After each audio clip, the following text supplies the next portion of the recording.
Okay, I have been trying to work on my lab, re-architecting and redesigning the physical and logical network, and I realize I need servers. Ideally, I would have loved to have one physical server running VM on it, and then Windows Server and clients.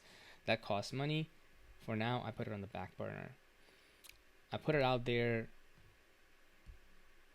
asking people what different Linux distributions they're using because I was like, that would be the cheapest way to go. And Keith Parson actually suggested I should use WLAN-Pi. I actually have the newest one right over here that I got when I attended the WLPC earlier this year, and it's a great idea. But I realized if I do this, I unplug these and travel with them, and if I do that, it's going to break my whole network, my lab.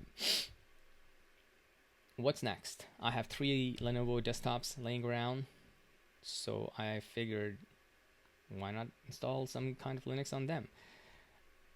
Debian, Ubuntu, and Turnkey Linux were some other options. Now, Turnkey Linux actually is not actually one Linux distribution. It's a website that gives you a whole bunch of different Linux distributions depending on your requirements. They are pre-built ISOs that you can download. OpenVPN, CMS systems, ERP systems, things like that that are, I think, there.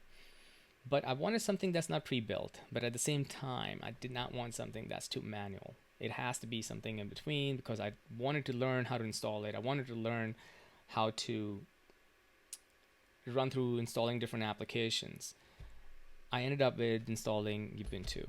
It took about 5 minutes to install it, which was pretty awesome. And then maybe another 10 minutes to get XRDP, SSH server, DHCP and FreeRADIUS going.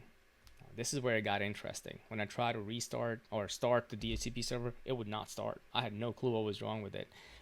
You will read about this in this blog, what I did and how I was troubleshooting this, what was the root cause, and what I did to actually fix it. Hopefully this will be helpful for someone else who's trying to accomplish the same exact things, and whether you're new to Linux or you already know Linux and running it in your system, if you run into something like this, hopefully this will be helpful. If it helps you, feel free to leave a comment, and if you are using a Linux distribution with some cool tools, would love to know what you're using it for.